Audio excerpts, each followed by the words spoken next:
The football food chain. That is what is coming into effect and what Newcastle United fans need to constantly be reminded of. Sandro Tonali has emerged on the list of midfielders that Manchester United could be interested in the summer. I like this menu. This is a good menu. Baleba, Wharton, Anderson, add Tonali in there. I'm having a little bit of Tonali.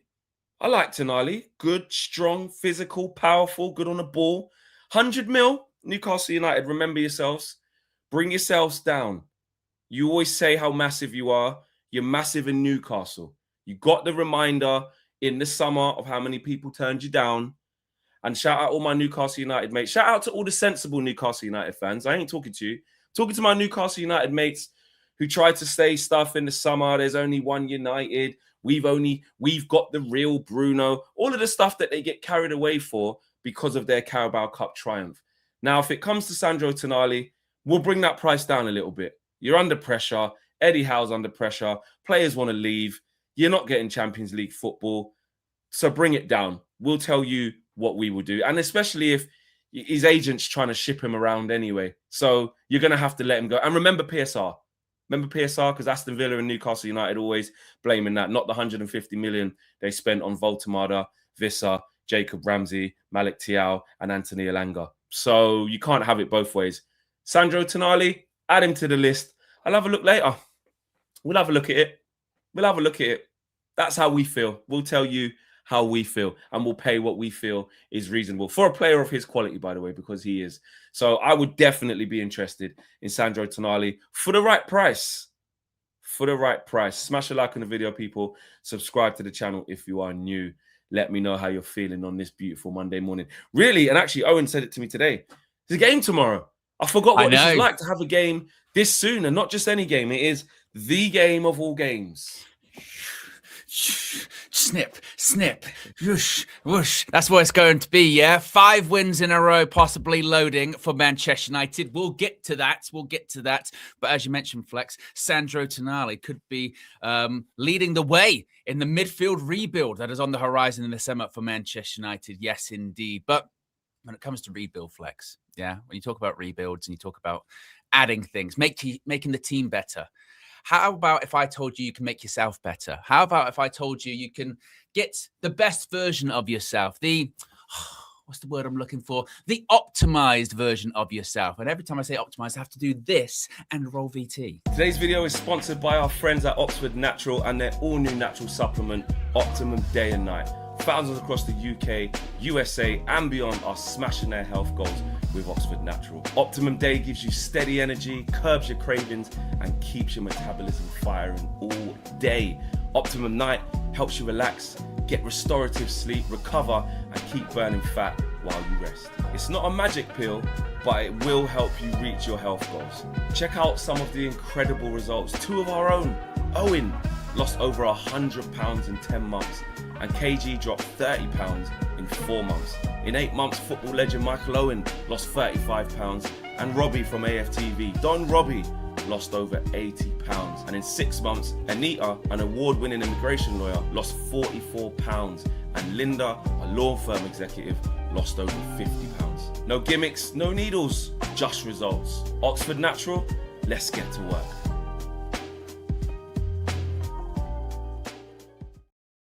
Yes, go on, Anita and Linda. As always, you can scan that QR code right there in the sidebar, right there, and subscribe and save up to 70% off your first order. You can get your Optimum Day, which is good for your weight loss goals. Dun, dun, dun.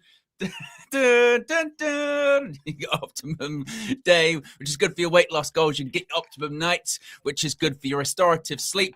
You can get them individually or combined or floating in the vacuum of space, which you can see right there with Fleck.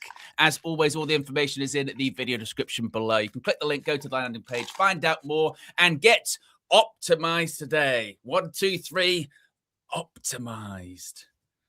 I like that. Optimized. Yes. Yeah, it was fun, wasn't it? Yes. So we are going to be talking about Sandro Tonali this morning. A little bit about, of course, tomorrow. We've got another game tomorrow at the London Stadium, West Ham versus Manchester United, possibly 5 games in a row, 5 wins in a row, excuse me.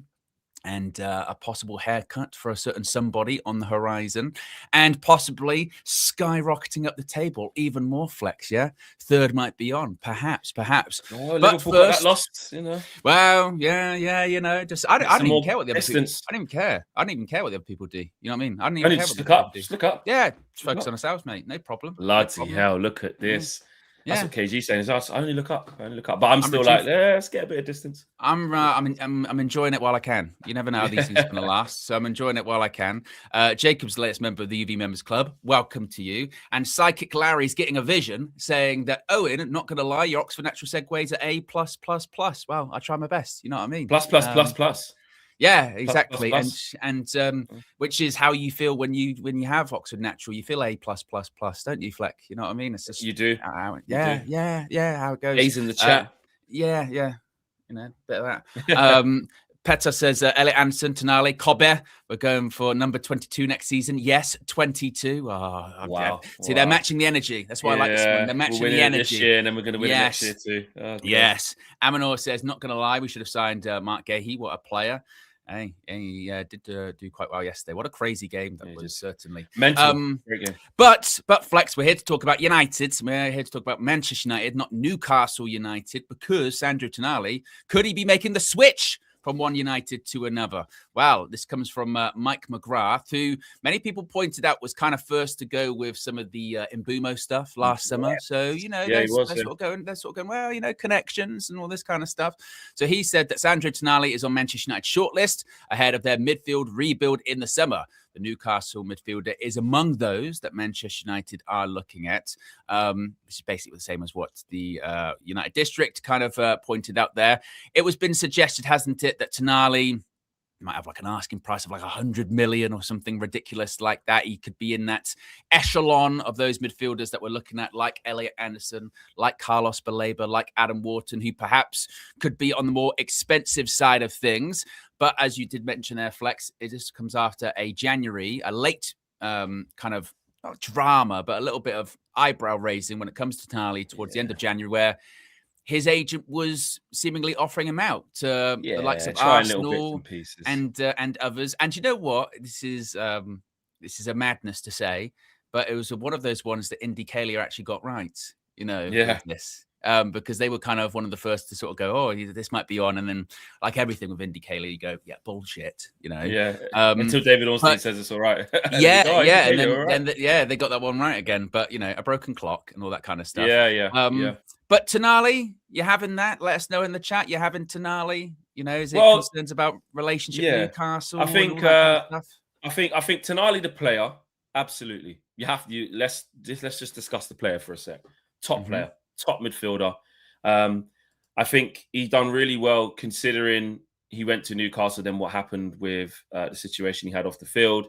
He had a really long ban. They stuck by him. He came back, played his heart out. You know what I'm saying? Was last season his first season back where they won the Carabao Cup? I want to say it was. I believe so. Maybe a little bit of the season before, but definitely all of last season anyway. I'm pretty sure. Someone in the chat enlighten me if I've got that wrong, but that's how I remember it. And he's very powerful. He's quick across the ground. He's got lungs. You talk about someone who adds physicality to your midfield. It's why he does so well at Newcastle, because they have that sort of nucleus of players like that, don't they? Joe Linton, him, Bruno Guimaraes. Even if Lewis Miley has to play, really good midfield. You know, that's one of their strongest points, and the spine of their team is one of the strongest, especially when Isak was there. And then you've got Prime Botman doing when he's fit. He's a top player, and he can play. He can play with the ball as well. I really like him. I do like him as a player. I think he would be brilliant in our team. Let's have it right. Let's not try and downplay his quality. He's a top midfielder. So shout out Lil Yo says a great replacement for Casemiro. Yes, in some ways. Obviously, in terms of the goals that Casemiro can get you, which we seem to sometimes forget about, he's chipping in Casemiro. Be interesting if any of the midfielders that we're in for can actually get the goals that Casemiro does, really, which is like, I don't know, on average, what, between 5 and 8 a season, would you say? Roughly off the top of my head? Yeah. Chips in it, for a central midfielder is he mainly is Casemiro a defensive midfielder? He is by trade, but in this system and how he plays, he kind of offers a little bit of everything. Everything, I was going to say. In recent weeks, I mean? He's a bit of an all-rounder, which is mad to say for Casemiro. So whoever you replace Casemiro with, obviously you want like for like in terms of, you know, can dominate both boxes in the air, good on the ball. We're almost certainly going to get someone who... At J.P. 87 TM super chatted £5. First chat Good of the morning, morning. all. Another weekend on the Maggies after United win. Big up everyone. Flex and the yard man Owen. It's Hoen, but I appreciate it. He says, because obviously Hoen, you know, we'll get back to tonight thing in a minute, but obviously your upbringing, Kingston or Bambuzi, whatever it was, all of that. Bambuzi. Yeah. What was it? What was it called again? Kingston Poozy. What was it? Bag Poos. Yeah. It's as given me a little bit of like dilemma because I'm not sure I actually know how to properly pronounce it. Yeah, you should probably know where you're from. You should probably work that one out. Start working on that. But JP does say good morning, or another weekend on the Maggies. So obviously you're Caribbean, Jamaican, you know, from Kingston. Just, you know, Maggies and stuff. Do you like that? And can you just explain to us what that is? Oh, Magnum. Yeah, it's a drink. It's like he's only done it. Yeah. Yeah? It's kind of like a tonic, like a wine sort of tonic. Oh yeah. You've just put that in quickly, haven't you? There's definitely my hands here. I don't believe you. I don't believe you. I swear to you on everything. I haven't just looked that up. I haven't. Really? I haven't looked. Nope. So on a serious level, Owen, all jokes aside, because we do the banter thing. Actually, how do you know about Maggie's? Did we give you one? How did you know? No, found it out at the weekend. Someone told me at the weekend. Seriously? During the match view. Honestly? Right. Yeah, during the match view, someone put in a super chat and was like, you know, if Jamaica get to the World Cup, I think I've committed to wearing like a string vest and drinking. Yeah. I think and Sean Arman 1688 super chatted £5. Lee crying about us scoring from a set piece again. Because we run in like NFL edge rushers and dump the goalie in the net from every corner. Hey, we're set piece kings, mate. Lee Judges. Is he moaning? I don't know. I don't know. Well, which Lee's, but we do real set pieces. We do real corners. I was going to say, I saw someone put it out that ours is a work of art. It's not just fucking bum rush goalie and fucking ram everyone in the net. It's actually worked on, you know. So yeah. But anyone who's moaning that we're scoring set pieces, I don't care. Shout out Lee Judges. There you go, Lee Judges. They've done it again. It's a taste of your own medicine, isn't it? Eh? We've done it again. Yeah, that's what it is. I've had enough of these babies. I've had enough. I thought it was only us, Rob. I thought it was so. Really, what you're telling me is that Mikel's not doing anything special because that lot up the road are doing it. But okay, back to the Magnum thing. Okay, that's how you know. So fair play. Yeah, so I know. But Tonali. Actually, wait, hold on a sec. Let's get the suit. Have we got? Shout out Jacob for the contribution. Big up to you. And of course, we're up to date now. Yes, we are. Yes. Yeah, back to Tonali. Tonali. I'm like you. I'm a fan. I think that I know that the concern is maybe some baggage is there, obviously, because of his ban that he had. I don't know too much about it, so someone may correct me here. But as far as my understanding is, it was like a thing that was ongoing in Italy and bled over a little bit into Newcastle, as far as I kind of understand. It's not as if he didn't do it whilst he was at Newcastle. He did, but look, he got punished for it. He served his time for it. And one would hope that that's not going to be a thing moving forward. I think even as well, there was like a case of, he got almost like treatment for it because look, it's a proper addiction.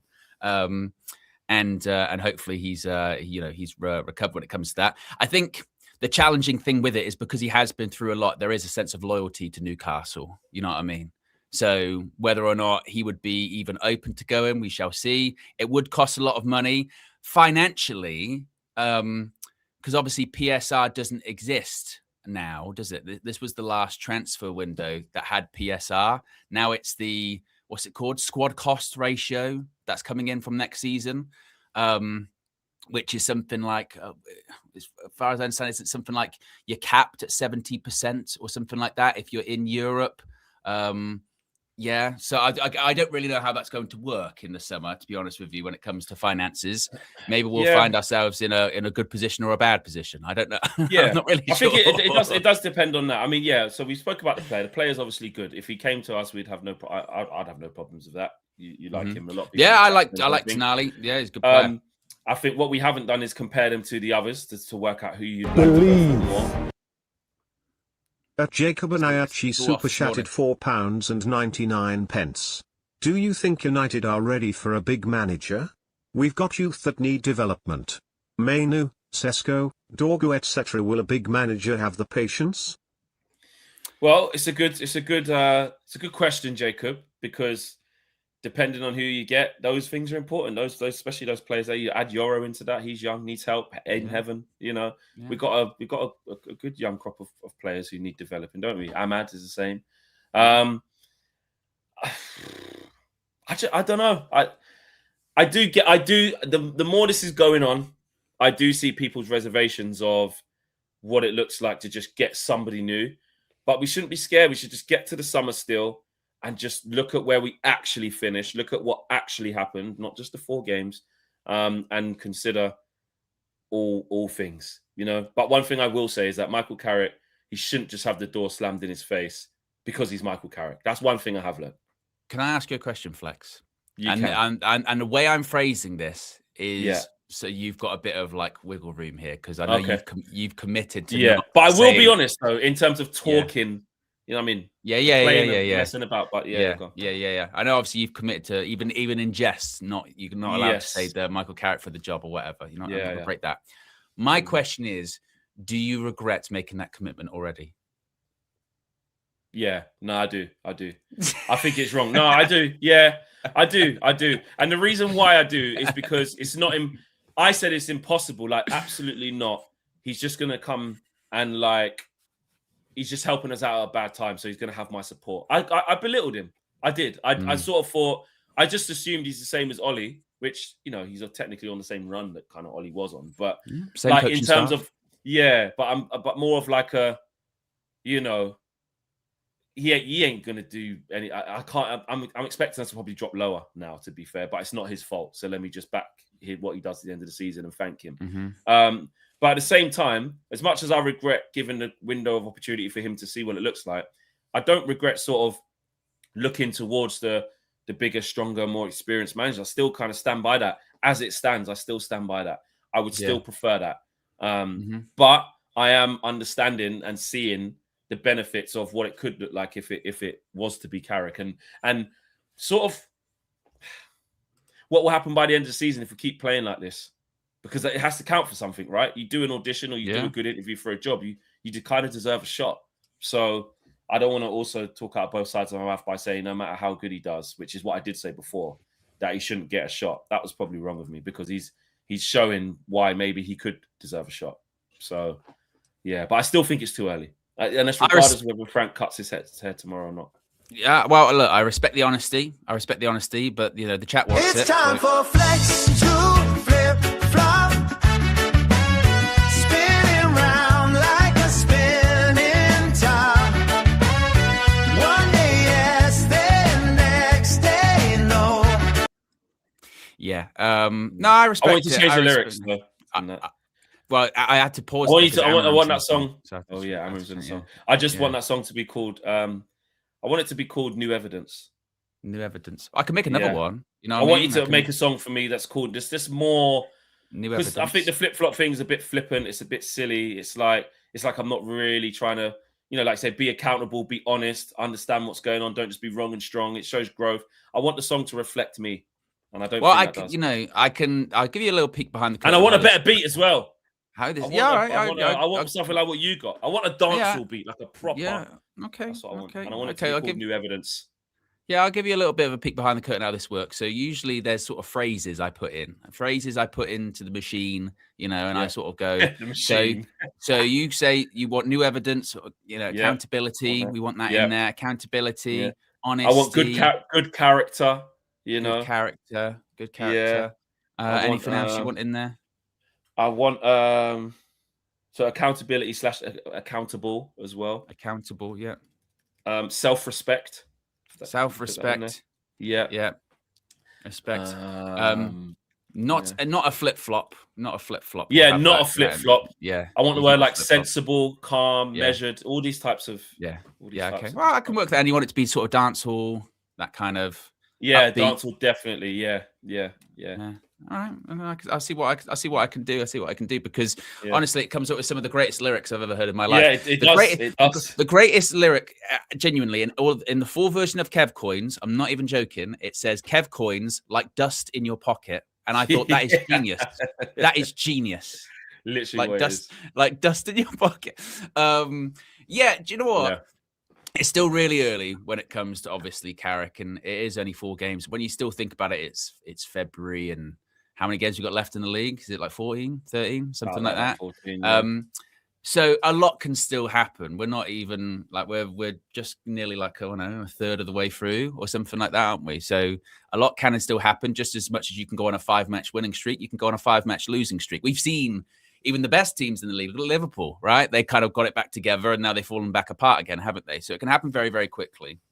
But I think you're right. I think maybe because of what's happened in the past with Ollie, there was this feeling, and I put myself in there as well, because obviously I was very against Ollie coming back in.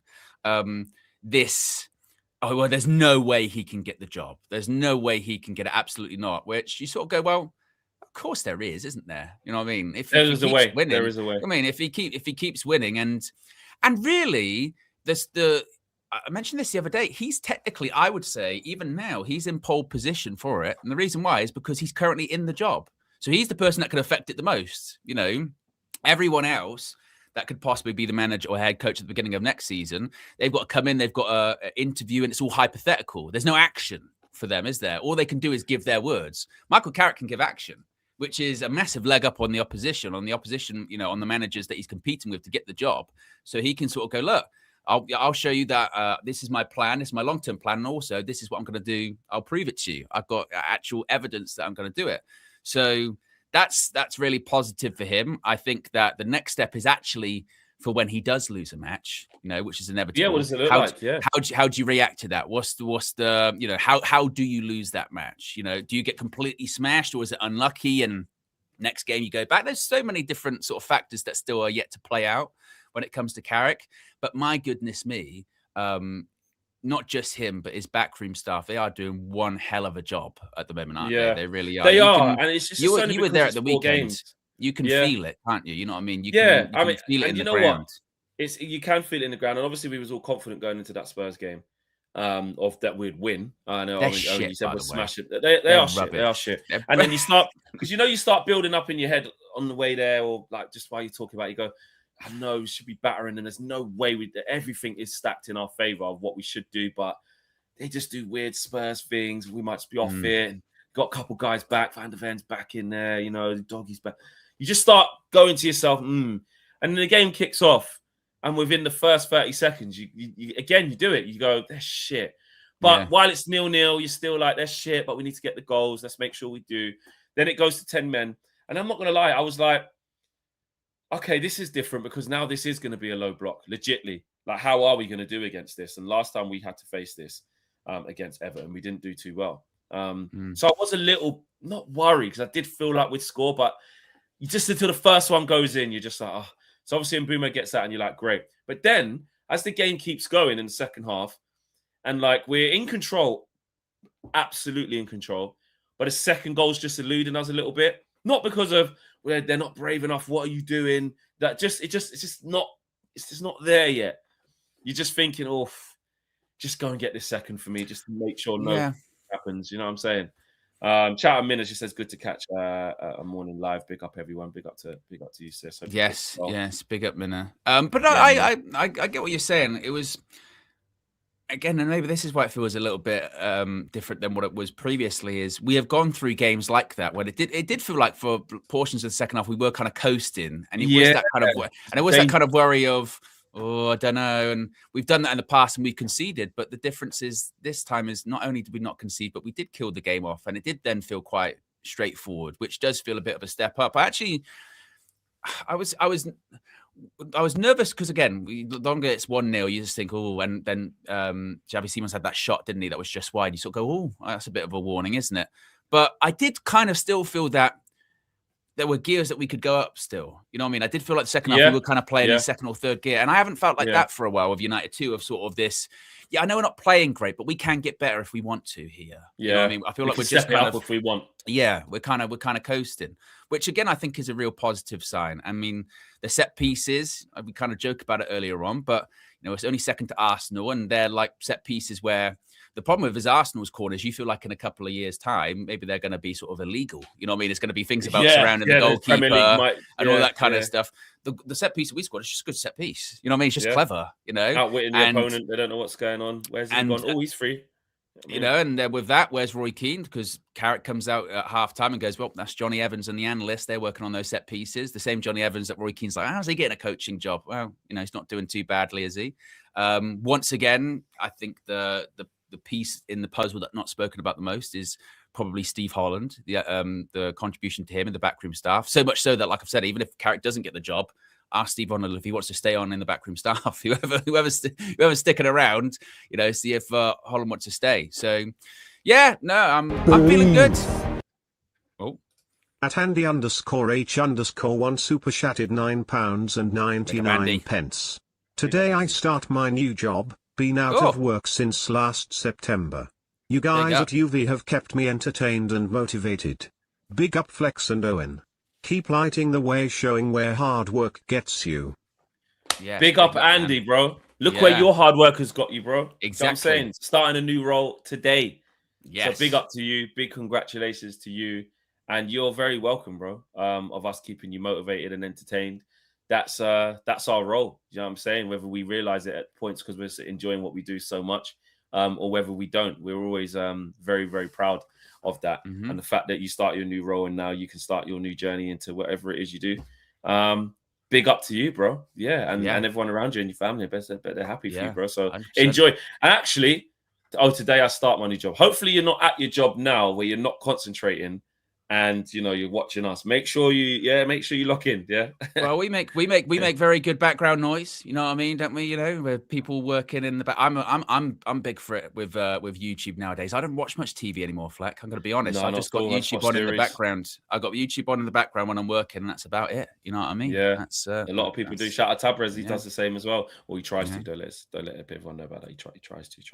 But Andy, big love to you, bro. We really appreciate that. And congrats. I hope the job goes really well over the coming days, weeks, months, years. Axel says, I don't get why Ollie is talked about with disrespect. Finished third, second, and scored 121 goals, which is the most post Alex Ferguson. Deserves sacking, but don't get it. So he deserves to sack. Oh, you mean the actual disrespect? You mean side of it? Yeah. For what he did, I suppose. Okay. You know what I mean? Yeah. Because I don't agree. You have to be disrespected, but. This is my point with the Ruben thing. I'm telling you now, Fleck. In a year's time, the biggest Ruben supporters will say that he's a criminal. It was the same with Ten Hag. You know what I mean? When Ten Hag left, first few months after the departure, don't bring his name up. How dare you? He set the foundations for this, blah, blah, blah. And then years later, he should be tried for crimes against football, crimes against Manchester United. Ruben will be the same. You know what I mean? It's a very weird cycle we have as fans. We sort of shit on people and then romanticize their tenure and then shit on them again. You know what I mean? It's just that cycle that you go through. It's this weird thing where we go, it's crimes against football, but it wasn't that bad, I suppose, actually. Yeah, well. But he did do this and he did that. Remember all the good things he done. And then obviously, look, you do get into things of like, look how shit Canacho is. Look, see, that was him. Remember? No Rashford anymore. He got rid of the bad eggs and stuff like that. So listen, and I think when you really want to sit down and have a conversation about Amorim, if you do, over wherever you want to do that, you have to say he did do some good things. He did do, some things to the squad with, trying to go after, whether you then want to take that away from him and say, no, that was Omar, that was Wilcox, they were just getting good players. It wasn't anything to do with Amorim. Or, you be honest and say he was part of the squad building. He was. And he always spoke about he wanted more physicality, needed to be fitter, stronger, faster. We are. And the types of players that we bought have helped with that. But then people go, Amorim didn't want Sesko, he wanted Watkins. Amorim didn't want Lummans, he wanted Martinez. So it's all relative, isn't it? The whole footballing department came together with the manager, with the scouts, with the CEO, with head of player, whatever, and they all make the choice in the end. Do you know what I mean? what you can say, I think, is that if you're going to compare the times, if you're going to compare the tenure, of Amorim and Ollie, Ollie did more and it achieved more. It was better objectively. You look at the finishes in the Premier League or what have you. Amorim's a shorter, granted, sample size, and the club was at a different point than it was under Ole Gunnar Solskjaer. Fair. But Ollie did do more than Ruben. I mean, the numbers do speak for themselves. You know what I mean? Yeah, it's kind of undeniable. Just very quickly on the Tonali thing as well. So obviously, I know we're talking about him. A bit of an update here from Alex Crook from Crookie. He said that Tonali would be keen on a return to Italy. The Newcastle midfielder is set to be at the centre of a summer transfer war between Manchester United, Arsenal, and Manchester City, all monitoring his availability. The Magpies are believed to value Tonali between 80 and 100 million pounds. Believe. Yeah. And you must believe. At Serhuji back super chatted £5. The common narrative is that Ole didn't have tactics given Carrick was 1/3 of that coaching team. Is he fluking it now, or are those people just wrong? That's the debate, isn't it? That is the debate about it all. You know what I mean? It's about because do you know what it is? Yeah, I think he has taken Carrick bits of what was going on with Ollie during his time because, like I said, it's not as if things weren't working at the time, sort of tactically, because they were in certain games, you know. But as Ollie says, it's when they needed to take that next step, dominate games a little bit more, is when they kind of found trouble, wasn't it? And that's going to be the challenge for Carrick. But at the moment, that's not even on his radar because it's just about to the end of the season. It's not about long term. Exactly. You know, and then you have all these type of conversations at that point when you're discussing him long term about what it takes to get the step, and then that's when people like Tonali / the midfield menu come up, and how you recruit, what type of players do you get to be able to try and be on the front foot and take the game to teams and be in control of games. Just on Tonali again, what Crookie's saying there. Okay, well, I just think I think clearly there's obviously some unrest there where the agents have tried a little, you know what I mean. So you always got to be aware of that. I think it's very, very clear he wants out. I think that's at the very least. Yeah. He's not a player. I don't think he would down tools. He will give his all. He'll run around and listen. It's coupled with it's at a bad time as well. So you see what happened with Isak and how he dug his heels and said, "I want to get out of here." You see, as much as I make fun of it, you do see some of the situations that they go through with PSR where they have to sell for the right price. You do see Eddie Howe going through it at the minute, saying, "I'm not doing well enough. This is a tough period." Trips, he's doing interviews saying, "I take full responsibility as a senior player. We're going through a bad patch at the moment." You know, they're 12th in the league. They're doing terrible. Really struggling, yeah. And the Champions League, you know, I think they've got a double header against Karabakh to go through, haven't they? Something like that. Maybe they do get through that, but they're pretty good. But anyway, that, you know, once their sort of European dreams are over, whether that's against Karabakh or whenever it is, because I don't believe they're going to win the Champions League. Then they're sort of back to that reality of what have we got? And the season might just peter out for them. And then their top players like Bruno Guimaraes, like Tonali, who else is left out of kind of that crop that, you know, Anthony Gordon's been mentioned. Those are the three you're looking at in that squad that would start to maybe look elsewhere, you know? So I just think we keep that open line of communication. Do I think we'll go for him over the others? I'm not sure. We have to wait and see. This is really interesting. You know, City are interested, Arsenal interested. I could see him going to any of them teams. But this is the time that you start hearing about James, isn't it? Yeah, this is where you start hearing about it. Exactly. James I saw he said that Baleba hasn't really had any standout games that you look at this year where it's kind of gone down the pan for him in terms of like those big flash performances, whereas all the other targets that we've had, even though Forest are doing terribly, you look at Anderson week in, week out, and you know, maybe he didn't have his best game against Leeds. They got absolutely smashed. But, you know, by and large, you know, when we played against them, you go, fucking hell, look at him. You know, he's doing bits. Tonali, you know, you're getting that. Wharton still doing his thing where you go, you can see it. Baleba did have a good AFCON, a great AFCON even. Yeah, he did. And Brighton aren't just having a good season in general. They are exactly. Not the last few years. So I think it's harsh to sort of be like Baleba is now, since he's got the pressure of we actually want him. Look, he's crap. He ain't got the minerals to play for us. That's disingenuous. But it's just an observation of how the seasons are going. But if you scout a player well enough, you know their ups, their downs, their flaws, their potential, their ceilings. You know what I mean? It would fit the Ineos kind of like, you know, after a any summer of where these they've got would. where they've got Mbumo and Cunha, that kind of Premier League proven mid-20s. Yeah. I mean, that's Tonali, isn't it? You know, I mean, that's Sandro Tonali, Premier League proven last couple of years. Tonali? He must be about 25, 26. Yeah, I want to say he's mid-20s, something like that. To be honest with you, 25. Perfect age.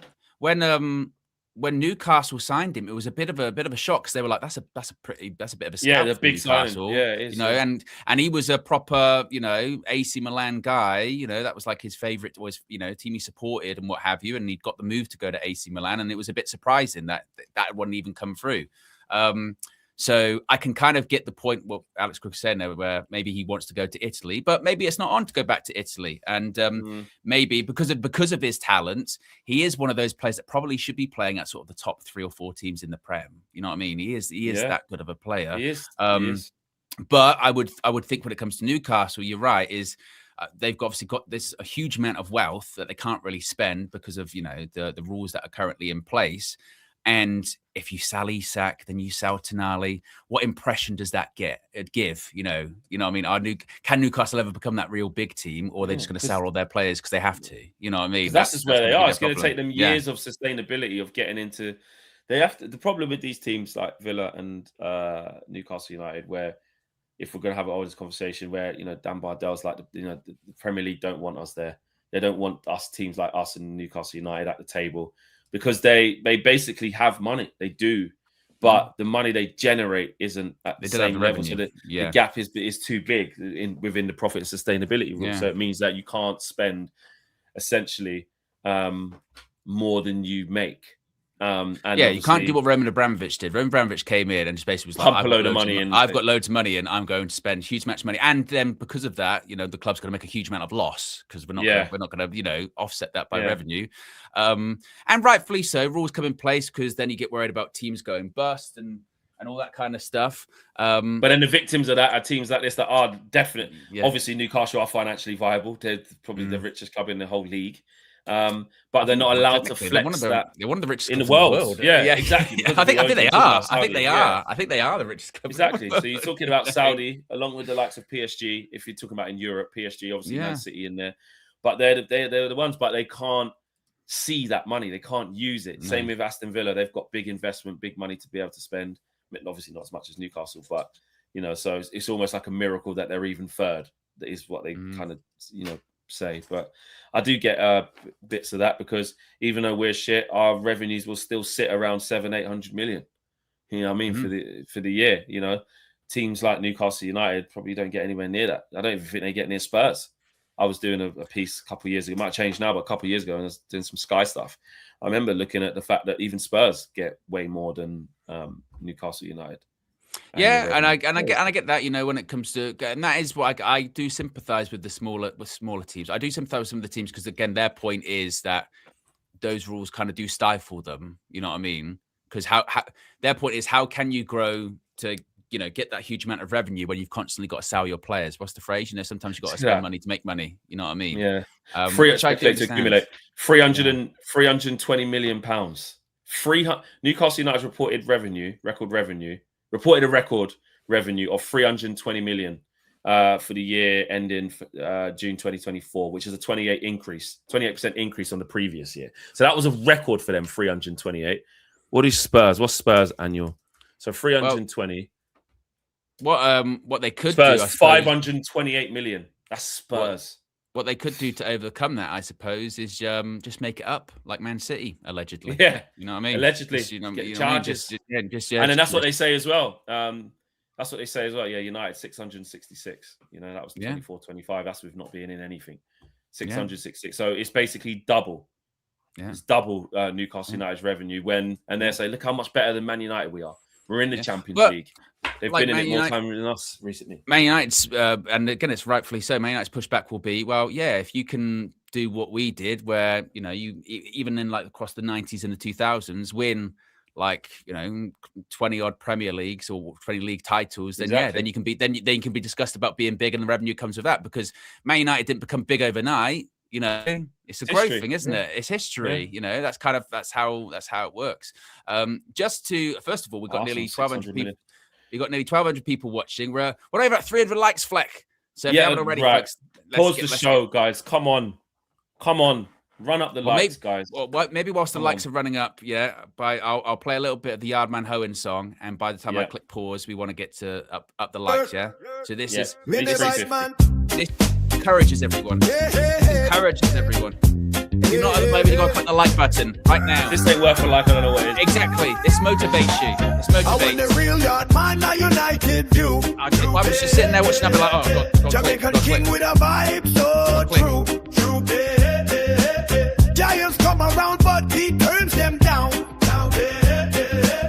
Here for the rhythm, naughty clowns.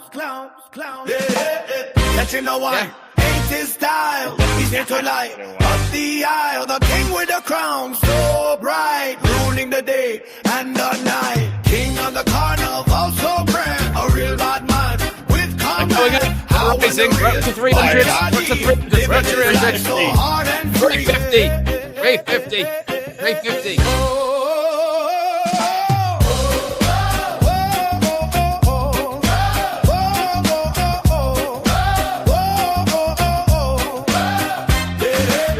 United view knows.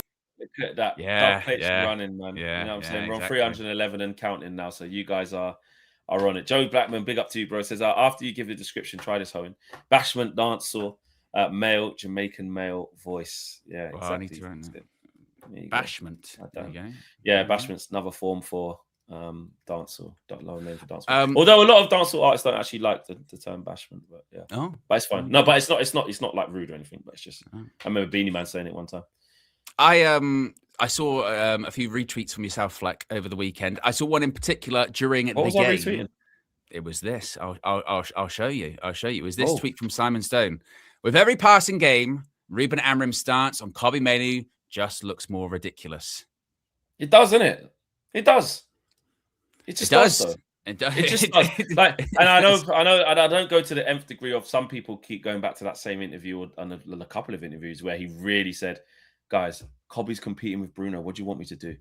And it's like when you see them both thriving on the pitch, you just get angry at like, why was someone's ideology to have them both not in the same team? Like your two biggest weapons, especially when you see how Kobbie's playing. Man's doing fucking shoulder flicks and, you know what I'm saying, dropping the shoulder on, nearly took Paulinia's soul, like he took Semenyo's soul. Like Kobbie he just oozes class. And again, it's not even like trying to, because what I don't want us to get back to, because we were there when Kobbie was doing good the first time, which is saying he's basically saved off and he's the finished star. But like you can just stick to the facts with Kobbie that he's already proved. He's got bags of ability. Look at this. Like 94% pass accuracy. Shout out Statman Dave.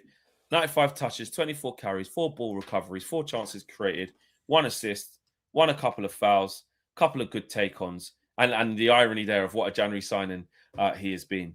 And that's the thing. This return of Kobbie has been like a new signing because whether people want to keep going, don't talk by the Van Rim or don't keep going back, just look forward. What's the point? Well, regardless of how you view it, he made that decision, bro. He made that decision. Do you agree with this? What Ridwan's saying there? Basically, Ruben created an unnecessary anomaly for absolutely no reason. Yeah, basically, exactly. Eventually, he almost made it too much of a big thing. You know what I mean? It didn't have to be that. It didn't have to be like that. And actually, when you see them both thriving, when you're seeing Bruno with license to go and do what he does best near the goal, you're seeing Kobbie given license to do what he needs to do best. It just pains you. You're just like, why did I sit through that for 14 months for? For what? For what? If we nearly lost him. Games, and then that's the thing. That's the smasher in it. That's the killer of like, let's not dress this up. We came out, and this is what I'm saying. I don't have no agenda. I call out right and wrong. The way that Jordan Mainoo went about it with the 3 Kobbies in front of the stands. Now listen, the whole family will go see. We told you this is why we had to take action. But like I said, that was not a catalyst for Ruben Amorim getting sacked. It wasn't. So we shouldn't, you know what I mean? So where the family and Jordan will be vindicated saying, finally, we freed our bro. That's not, I don't mesh them in because if Amorim hadn't have blown up with how he blew up, that Kobbie Mainoo would have left. But it's more of we came close to losing this kid. He was like, I don't want to leave permanently. I just want to go loan. I need to play. I know I'm good enough to go play football. and potentially getting that England team. And when that England team gets announced in March, it's going to be very interesting because the way Kobbie's moving, let's be honest, if he keeps playing like this, he has to be in the next squad. He has to be. Just have a look. Just have a look. You know what I mean? Yeah. Alex Scott and them, man, at Bournemouth were getting in to have a look. You know what I mean? Gibbs White has had his chance to have a look. You know, I think didn't Loftus-Cheek get a call up? I think. Can't remember. Like a little while ago. I forget. But I think to have right. a look. And the way he's operating, playing against the best teams, playing well in the big games against Arsenal, against City, against Spurs. Like this is not a little gimmick run where you go, oh, he's only done it against the bottom three. Let's wait until he has to have an away day at Liverpool or Arsenal or whatever. He's doing it, bro. So, you know, and I'm not gonna lie, Owen, Luke Shaw, bro. Mate. You got into the World Cup year vortex. You got into the World Cup year vortex. Owen, I'm saying all three, bro. I'm saying all three and Harry Maguire. They need to be an England team. Let's go through this properly. Like, this is no agendas. I was thinking about this the other day, So Kobbie Mainoo, let's just break it down. All right. Yeah. Jordan Henderson, like I said, is getting in. Alex Scott's getting in. Can we bring up the last England team? I was just about to say, I'll find the last England team. Yeah, that might be the thing to do. Let's have a look. Correct show. But then after that, who is clear of Shaw at left back? Because it ain't Nico O'Reilly. It ain't him. Who is it? It ain't Jed Spence. Do you remember that as well with O'Reilly when it was like, well, he's going straight to the World Cup and now it's it ain't Lewis Skelly. It ain't Dan Burn. Do you know what I mean? So let's have it right. We can cuss Luke Shaw for doing Luke Shaw for who always gets fit in the World Cup squad year and all that. Yeah, I get all that. I'm not excusing all the injury. I'm talking about this year. Started every single game and he's operating at a high level. This was the team versus Albania. Right, who was on the bench as well? Saka, Rashford, Morgan Rogers, Phil Foden, Elliot Anderson. Right, so look, Chalobah. Right, so let's look at the left backs for quickly. So on that bench, quickly. Look at the fullbacks, Dan Burn and O'Reilly. Surely they won't play the World Cup. But that Albania game, we was already qualified, I think. So I was maybe go back one. I just want the squad from the last. This one, the Serbia game, maybe. That's a bit more like it, isn't it? Yeah, that's what he would probably. Yeah. So at the time, O'Reilly was doing his bits. I think Lewis Hall's coming back from injury at this point, and he's come back. He's been unbelievable. He should probably start for England. I've got no problem with that. Konsa and Gahey, if you're looking at it now, Stones has been injured for ages. Konsa and Gahey are the two starters, at centre back. After that, you've got Trevor Chalobah, Dan Burn, who can fill in there. I'm sorry, but Harry Maguire's better than both of them. He's better than both of them. And you could see Maguire and Stones. You could 100%, see that. Right back, obviously. So at centre mid, obviously Anderson's been phenomenal and Rice has been phenomenal. But I'm talking about the squad. So if you scroll down into the subs, I'm talking about Kobbie getting in the squad. Adam Wharton's obviously got in there. Jordan Henderson's in there as a centre mid. Who's below that? It's tough, isn't it? It's tough. Yeah, it's tough. It's really Jordan Henderson. It's really. But then Alex Scott got in the last squad though. This was even before this. This was after this. Alex Scott got in it. Obviously, there's injuries. There's no reason why. They're saying it'd probably be Gahey. Actually, probably be Gahey in Stones, wouldn't it? No, I said that. Yeah, Gahey. Gahey. It's got Gahey in. Yeah. But Konsa's been. I don't know. I think Stones has been out too long. I think it'd be Gahey and Konsa. It'd be Gahey and Konsa. Konsa's been very good this season. He's very underrated centre back. You don't really get the love. I kind of prefer him to Gahey. I think he's better than Gahey. Konsa for me. He's wicked. But so who's Maguire getting in that squad instead of them? Either Dan Burn or Stones if he keeps being injured like this, bro. Or Quansah, Jarell Quansah. Fucking Leverkusen, mate. Yeah. Fuck off. Nah, mate. Trevor Chalobah as well. He likes Trevor Chalobah though. That's his guy. But and then Dan Burn. I'm just looking at that. And Luke Shaw, Jed Spence is umming and ahhing, injuries. You know, he's in and out. Mars Lewis Skelly's gone now. Forget about him. Lewis Hall, it's his shirt to lose. Nico O'Reilly will get in, but Luke Shaw, I'm saying he's operating better. Yeah, he's better than Nico O'Reilly, especially at a big tournament. I'm going with Luke Shaw all day. He's an actual fullback, isn't he? O'Reilly's still being converted, isn't he? Everywhere. Into one. And Dan Burn can obviously play there. I'm going Luke Shaw. If there was a semi-final tomorrow, tomorrow, I'm going Luke Shaw of all these guys, apart from Lewis Hall, who's playing really well. I'm quite conflicted over the Luke Shaw one. Yeah, I'm quite conflicted, and I'll tell you why. Because, and I'm just thinking of fans that are not England fans, because I would kind of want Luke Shaw as far away from international football as possible, just so he's fully focused on staying fit for Man United. Because I would worry that the moment he goes on international duty, a lot of the time he doesn't really tend to come back. No, not in one piece anyway. And also, clearly, Manchester United this season with Ruben's staff and now with Michael Carrick's staff, they've kind of figured out the formula of how to keep Luke Shaw fit. You know what I mean? Which is 1 game a week. And this is a concern for next season, by the way, too, because you notice those cup games, Grimsby, and in the FA Cup against, who did we go out in the FA Cup against again? Brighton. Luke Shaw didn't play any of those games, not because he was injured, just because they were like, right, clearly he's been earmarked not to play those games. So I would just, and this is the same Luke Shaw that clearly he loves playing for England, and he went through a whole tournament of not being able to play and played in like a semi-final and final, was actually pretty good doing it. But then we didn't see him again for a while. I would selfishly from a Manchester United perspective. I hear that. I hear that. I'm more just maybe I'm just in a good mood today. I'm just thinking of the guy who has been injured for ages, got his career back on track, and he should be rewarded. He should be rewarded for how well he's playing. He's been one of the best fullbacks in the league this year. Well, like you said, that March squad is going to be very interesting, isn't it? Yeah, it's got to change it a little bit.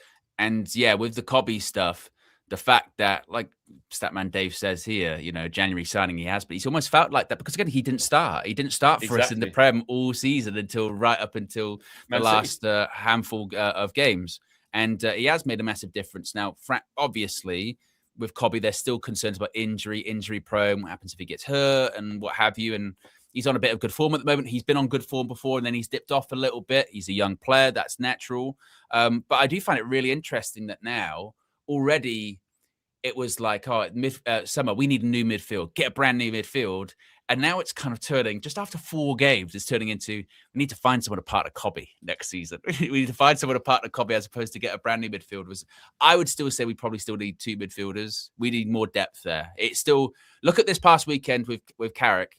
Huge credit to him because he learned his lesson. He saw it against Fulham and went, I am not taking Casemiro off until I know the game is 100% signed, sealed, delivered, Stevie Wonder settings. I'm not doing it, right? So 2-0, and then the 85th minute, it's, right, Cass, you can come off. You can come off now. We don't have to worry about further game. Keep pushing him. So we still need, we need the replacement for Cass, but then we still need more depth on the bench because you look 100%. Towards our midfield options on the bench and you go, Ugarte, and we still need more. We still need more. But that Casemiro replacement is now not just who's going to replace Cass, it's also who's going to replace Cass and who's going to also match up well with Kobbie in that midfield too. Which maybe changes the game just a little bit, Yeah, it does. It does. And if you're looking at the fullbacks as well of what we need if we're in Europe, which we're anticipating being in, Mazraoui is a good squad player, can play either flank. Will they keep Luke Shaw as a starter? Will they believe in him again? Is he go into his last year? They probably will. Let's be honest, Luke Shaw's not going to go anywhere in the summer. I think he got 1 year left, and he'll probably go on a free and call it 10 years. It's a whole decade at the club, and good luck to him. But he's dependable when he's fit, as in he's a good fullback. But you want the next breed. You want, obviously, we're not going to get a Nuno Mendes, but you want that galloping guy who, like what Lewis Hall is emerging as, like Livramento when he's fit. I know he's injured again, I think, at the minute, so he's got problems. But the next one, you want the next one. Dallo, what happens there? As well as you need, because he's, Dallo's doing well now as a right back. You have to give him. He's doing better. He's doing better, a lot better. But again, we still want better. We still want to be ruthless. You still have to, I'm not saying kick him out. He could be a squad player maybe, but if he leaves and you go and get someone better, that's where we need to be looking at. So I did just see something on my feed, which Ricky warned me of, actually. Ricky was messaged me the other day, and he was like, you wait, I've got a Luke Shaw thing coming out. I'm going to say it after the weekend. And now I've seen what he's meant. And we were talking about Bruno. We were exchanging messages, Ricky and I, as we do, about Bruno Fernandes. Let me just remind myself, because I just lost my train of thought. He's just not having him. He was like, sort of, Ricky's never like Bruno. And he was basically saying, like, Flex, I'm not sure that assist he got against Fulham for Sesko. Did he mean it? And then there was one thing about he made one. When Ricky always nitpicks on Bruno, so he just sent me a clip of where he gave away the ball or didn't pass it to the right thing. And it's like, did he do it deliberately? Is it an accident? One thing's for sure, the butterfly effect. If he passes it along the floor, something different happens. Just finding the minuscule order thing, but not doing it for any other player. But anyway, I just see this on. I don't know if you can bring it up. Can't you just send the clip back of Bruno scoring and go, well... Yeah, well, I kind of did. We had our back and forth. And then he's gone big. Now I've seen the clip. He's gone... he goes, what a load of bollocks. He says United would be a better team without Bruno, and goes on to basically say why. Yeah, just wanted to see what you guys thought about that. All right, I'll share this. There you go. Yeah. What's Ricky saying here? Big up Ricky. There you go. Let's have a look. See what he says. It's a load of bollocks. Absolute load of bollocks. Luke shows the difference maker. We play better when Luke, even though I've just said the small windows don't make a difference. You know, it's pathetic looking at the small windows. But he's only missed 2 games this season. Brighton at home in the Cup and Grimsby away in the League Cup. That's the only 2 games he's not played this season. Bruno played every game virtually in every season. Right, okay. So we're bad when he plays and we're good when he plays. It doesn't matter. Last year, if we didn't have Bruno Fernandes, we would have finished lower than 15th. For a fact. No chance. He was a big reason we weren't in the relegation. You're looking at it. Ricky. Games, like but when I'm watching Bruno Fernandes, when I'm looking at it, the list he's in with the world-class players for individual stats, and you look at what he did last season when Manchester finished lower or finished higher, excuse me. It's a team game, Beth. Manchester United last season, the team couldn't hit a barn door, and Bruno had to get us out of jail time and time again. What's a lot? Tell him, Beth. You've got to move to get us out of jail time and time again. What's a load of bollocks? Absolute load of bollocks. Well, I think Ricky thinks it's a load of around bollocks. The team and wait for the openings, and I know Bruno's playing now, but that's how we're playing now. That's how we're playing now. We're looking after the ball. We're moving the ball around the team. And you know what the problem is Bruno will have a bad game, and then it will be, see, Ricky was right, and then he'll have a good game, and it'll be, see, Ricky was wrong. And I think, look, everyone's going to have their opinion on, Bruno, and we kind of figured this out, didn't we? Or we spoke about it over the last week or so. Like, regardless of how well Bruno does or doesn't do, he will never change certain people's opinions of him. And I think Ricky falls into that category, doesn't he? You know what I mean? I think, it is what it is. You know what I mean? It is what it is. But I think Ricky's special. I think he's going a bit too on the wrong and strong. He hates Bruno. I mean? He hates Bruno. He always has he's being consistent. I'll give him that. Yeah. He can't stand Bruno. He's never liked Bruno, ever. Psychic Larry, before we wrap up, says Kobbie out the team and Bruno in the 6 was criminal. Exactly. And Psychic Larry also says 666 million, 666 million. The Red Devils indeed. I like what you did there. And Aki says, I promise I will not get carried away, but I will get Carricked away. #21 is coming. Michael Carrick's quotes from his presser will be out at 1:30 today. We've got a preview coming up for you guys as well for the game tomorrow. Is Frank going to cut his hair? Is it going to happen? Are we going to beat West Ham tomorrow? Difficult game, Difficult game, They've got a bit of form now. They've got a bit of belief. Somerville's balling out. Fernandes is playing well. People talking about us getting that Fernandes, the under-21s one. At West Ham, he's doing well. They've got a couple of new strikers through the door. Is unlucky to lose against Chelsea. A couple of wins before and after that. They are resurgent, and we don't travel well there. I mean, this is tough. Yeah, look, it is tough. I mean, just on the Frank thing as well. Some people are so fucking killjoys, aren't they? You know what I mean? They're just I'll be glad when this stuff. He can just go away forever, or it's too much pressure on the team, or focusing on the team. Just guy not cutting his hair. You know what I mean? Who cares? Just don't. We're getting so angry about that, right? And also as well, when he eventually does cut it, it goes to a good cause, goes to like a wig maker, for people that need it, which is great, So exactly. It's not that big of a deal. I think there's a lot of sort of fake outrage of.